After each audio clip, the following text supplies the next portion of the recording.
वेदा म्हणाले ना तुला हट्ट करू नकोस म्हणून. आई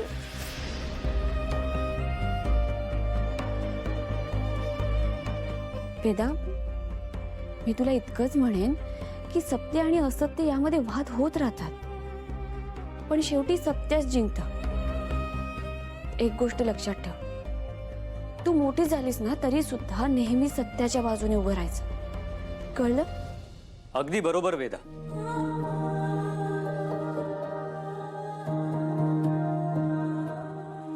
सत्य कायम जिंकतं आणि जिंकायलाच हवंय. पण ना कधी कधी लोकांना गैरसमज होतो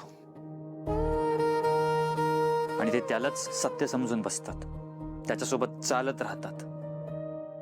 मग कधीतरी त्यांना जाऊन रिअलाइज होतं की आपण रस्ता चुकलोय आणि मग त्यांना पश्चाताप होतो.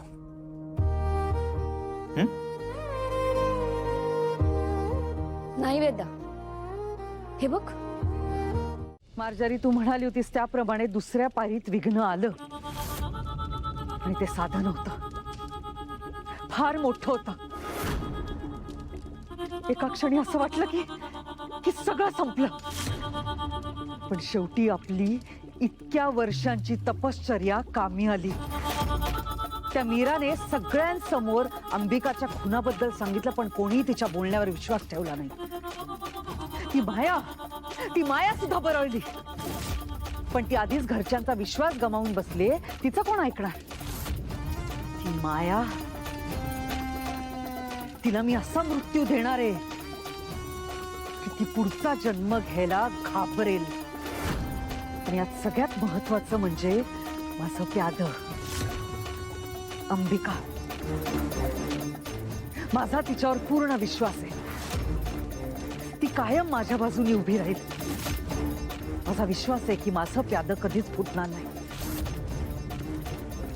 पण कधी कधी मला असं वाटतं की तिला माझ्यावर संशय तर आला नसेल ना. हरकत नाही.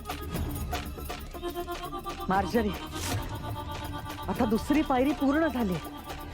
मार्जरी, आता कवच कधी मिळणार? आता सगळ्यात कठीण पायरी अजून बाकी आहे. तुला आणखी एक विधी करायचा आहे. तो विधी घराच्या दक्षिणेला करायचा आहे आणि तो विधी तुला या घरातल्या कुमारिकेवर करावा लागेल. घरातली कुमारिका म्हणजे वेदा? पण यातली खरी अडचण वेगळीच आहे. हा विधी तुला रात्री नाही तर दिवसा करावा लागणार आहे. आणि जेव्हा तू तो विधी करशील तेव्हा ती मुलगी शुद्धीत असू नये. तिला जाणीव नसावी, नाहीतर सगळा व्यर्थ जाईल. आता पुढे कर.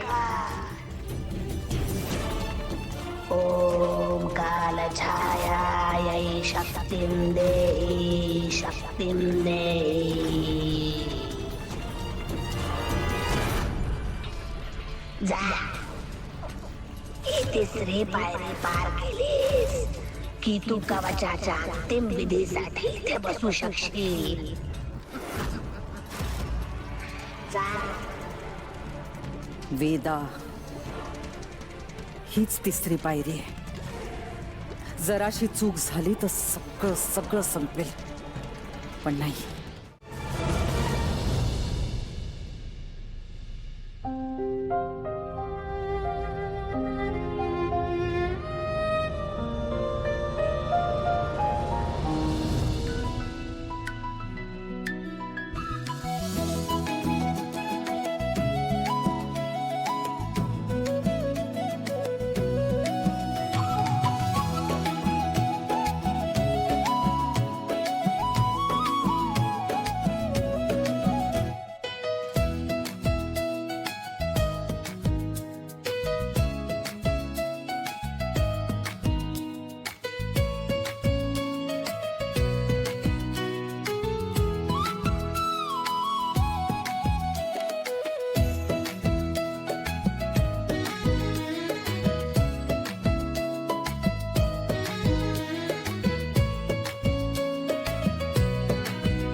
वेदा काय करतेस तू?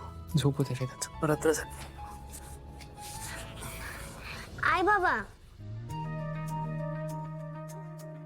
तुम्ही दोघं असे का करतात? प्रेम करतात ना एकमेकांवर? मग कसं का म्हणतात? हात असंच ठेवा, अजिबात हात सोडायचे नाही. वेदा बघ रात्र खूप झालीये, झोप तू, मला पण झोपायचं. नाही आई बाबा, हात असंच ठेवायचे. तुम्हाला माझी शपथ.